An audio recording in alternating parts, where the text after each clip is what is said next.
Arab രാജ്യങ്ങൾ യുദ്ധം ഒഴിവാക്കാനുള്ള തീവ്ര ശ്രമം ആരംഭിച്ചിരിക്കുകയാണ്. ഇറാഖ് അമേരിക്കൻ യുദ്ധത്തോടനുബന്ധിച്ചുണ്ടായിരിക്കുന്ന പ്രതിസന്ധികളൊക്കെ പറഞ്ഞുകൊണ്ടാണ് മേഖല ഒരു യുദ്ധത്തിന്റെ രീതിയിലേക്ക് മാറിപ്പോയി കഴിഞ്ഞാൽ ഇവിടെ നിന്നുള്ള പെട്രോളിയം കയറ്റുമതി അടക്കമുള്ള സംവിധാനങ്ങൾ നിലച്ചു പോവുകയും സാമ്പത്തികപരമായിട്ടുള്ള വലിയ പരാജയങ്ങൾ തങ്ങളുടെ രാജ്യത്ത് ഉണ്ടാവുകയും ചെയ്യും. അതോടൊപ്പം തന്നെ അമേരിക്കയുടെ സൈനിക മേഖലയിൽ നിന്ന് ഇറാൻ ആക്രമിക്കപ്പെടുകയാണെങ്കിൽ തങ്ങളുടെ രാജ്യത്തേക്ക് ഒരു തിരിച്ചടി ഇറാന്റെ ഭാഗത്ത് ഉണ്ടാകുമ്പോൾ ഓട്ടോമാറ്റിക്കായിട്ട് തങ്ങളും യുദ്ധത്തിന്റെ ഭാഗമായി തീരാനുള്ള സാധ്യതയുണ്ട്. യുദ്ധത്തോട് തങ്ങൾക്ക് താല്പര്യമില്ല, സമാധാനമാണ് തങ്ങൾ ആഗ്രഹിക്കുന്നത്, ഒരു രാജ്യമായിട്ട് തങ്ങൾക്ക് ശത്രുതയില്ല.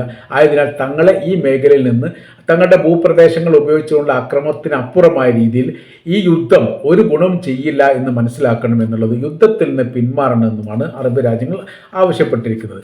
അപ്പോൾ എണ്ണ കയറ്റുമതിയുമായിട്ട് ബന്ധപ്പെട്ട കാര്യത്തെക്കുറിച്ച് ഇതിൻ്റെ മുൻപ് തന്നെ പല ഘട്ടങ്ങളിൽ അമേരിക്കയോട് പറഞ്ഞിട്ടുണ്ട്.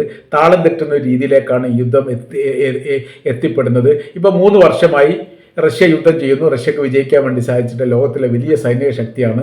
അപ്പോൾ വലിയ സൈനിക ശക്തികളൊക്കെ പരാജയപ്പെടുന്ന ഒരു കാലത്താണ് നമ്മളിപ്പോൾ ജീവിക്കുന്നത്. അതോടൊപ്പം തന്നെ ഇസ്രായേലും ഈ ഫലസ്തീനും തമ്മിൽ ഗാസയും തമ്മിലുള്ള യുദ്ധം തുടങ്ങിയിട്ട് 1.5 വർഷത്തോളമായി ഇസ്രായേലിന് ജയിക്കാൻ വേണ്ടി പറ്റുന്നില്ല.